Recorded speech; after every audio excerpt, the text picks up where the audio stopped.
My dad nearly killed both my mom and me, but she refused to press charges. Instead, she insisted that we let him back into our lives. I listened to her, hoping things would change, but it happened again. One day I came home from college to find my father drunk, towering over my mother in the kitchen, repeatedly hitting her in the stomach. She tried to protect herself by wrapping her arms around her body, but he kept forcing them aside. Without thinking, I dropped my bag and rushed over, slapping him across the temple. I shoved him away from her and turned to check if my mom was okay. In that moment, I forgot about my dad. He had picked up a chair and swung it at me, hitting me square in the back. I collapsed, and he grabbed me by the collar, lifting me off the ground. In rage, I spit in his face, calling him a sociopath and a worthless excuse for a man who deserved to die. Then I aimed a blow at his groin, and he let go, dropping to the ground in pain. I quickly went to check on my mother again, but before I could catch my breath, my dad was back on his feet. He came up behind me and put me in a chokehold. I could feel myself losing air, but I managed to grab a screwdriver from the counter and stabbed him in the arm. His grip loosened, and I was able to free myself, but he didn't stop. He pulled the screwdriver out and started swinging it at me.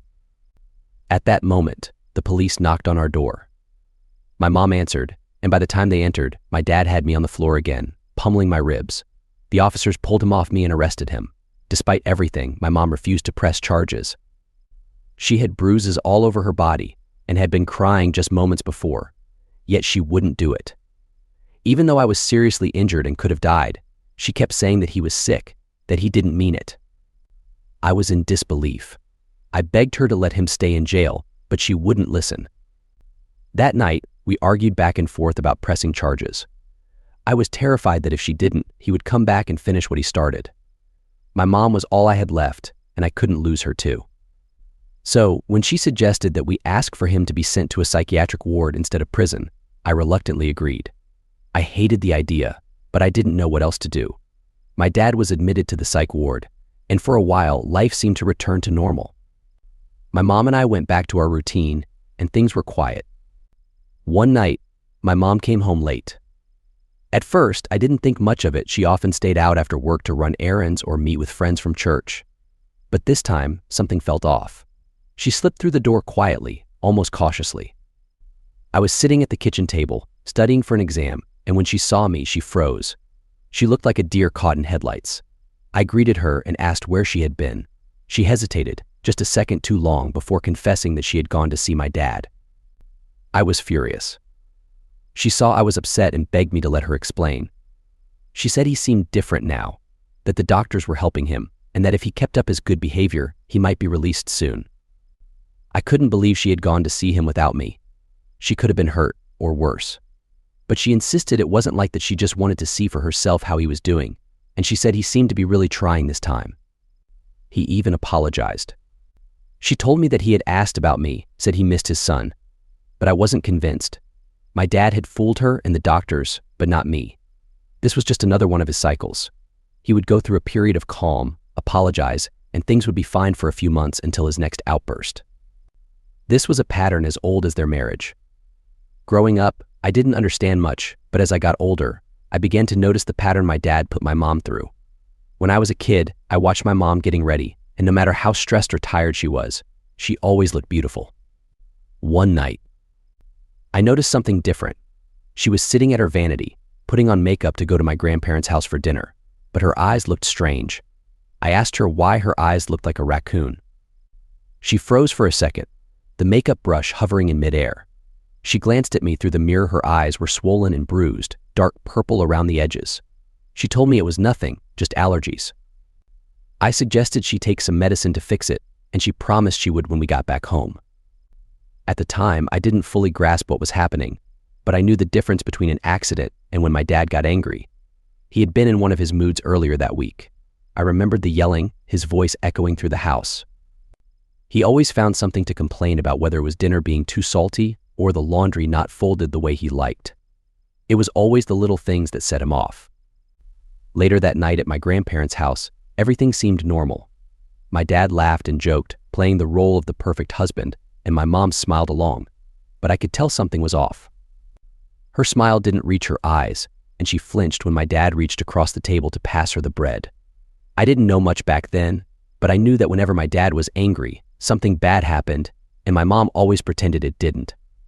Fast forward to now, my mom went to see my dad, and she believes he's changed just because he told her what she wanted to hear, like he always does. I told her he was manipulating her, but she defended him, saying I didn't see the remorse in his eyes like she had.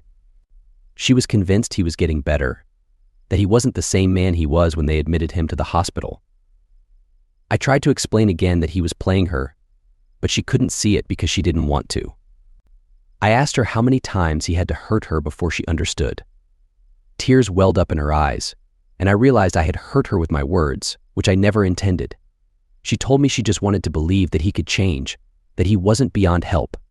I told her that I wanted to believe she deserved better, that she'd stop putting herself in danger for him, but deep down, I knew she wasn't backing down, and that terrified me the most. No matter what he did, she always believed he was worth saving. I told her I knew she loved him, but he wasn't safe. If she kept going back to him, he would hurt her again. I told her she couldn't save him, and she needed to stop trying. She didn't respond, she just sat there, staring at her hands. In that moment, I realized I might never get through to her. I told her that if my dad got out, I wasn't going to let him back into our lives. I wouldn't stand by and watch him hurt her again. I left her sitting there and walked out the front door. A few months later, my mom got a call from the hospital. They were releasing my dad. They said he had made progress and was doing better, so they decided to let him go. I couldn't believe it when I heard the news. I tried to talk to my mom to make her see how dangerous my dad still was, but she wouldn't listen. She was so happy to have him back, and nothing I said could change her mind. When he came home, it was as if nothing had ever happened. He charmed her, sweet-talked his way back into her good graces, and apologized for everything. He blamed his actions on his mental illness, on the alcohol, on anything but himself. And my mom believed him. She truly thought he had changed and would never hurt us again, but I knew better. I knew better. I knew that he was still the same monster. The tension in the house was unbearable. I couldn't stand to be around him, so I avoided him as much as I could. But deep down, I knew it was only a matter of time before everything would explode again. It didn't take long for his mask to slip. One night we got into another argument. My dad had been drinking again, and I could see the anger building in him. He started yelling at me, calling me every name imaginable. He said I was worthless, that I'd never amount to anything, and accused me of thinking I was better than him just because I was in college. I stayed quiet, hoping that if I didn't engage with him, he would eventually stop. But that only made him angrier. He took a step toward me, his breath reeking of alcohol, and accused me of not even being able to look him in the eye. I told him I was going to bed, but as I turned to walk away, I felt something heavy hit the back of my head. He had struck me with a beer bottle and then charged at me. It was the same old routine, but this time I didn't back down. My mom heard the noise and ran into the room, trying to break us up. But then he hit her. She fell to the floor, holding her face in pain, and it sent a surge of rage through me. I knocked my dad to the floor, and his drunken state left him unable to get back up. He lay there, gasping for air. This time, I wasn't going to let things slide. I called the police, and when they arrived, I pressed charges. My mom tried to convince me otherwise, but I wasn't going to let her talk me out of it this time. My dad was dangerous, and he needed to be locked up. The court process was long and grueling. My dad tried to manipulate everyone, even the judge, but the evidence was undeniable. There was no hiding what he had done. I had scratches and bruises all over my body, and I had to go to the hospital to get shards of glass removed from my head and stitches to close the wounds. My mom had a visible bruise on her face from where he had hit her. This time, there was no coming back for him. He couldn't fool anyone anymore. Our lawyer laid out the evidence piece by piece, every charge, every incident of violence, every police report. It painted a clear picture. My dad wasn't just a man who had a bad moment, he had a long and troubling history of violence. It was all right there, in black and white.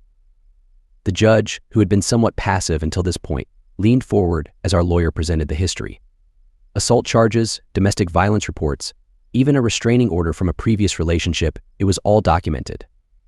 My dad had years of unchecked behavior.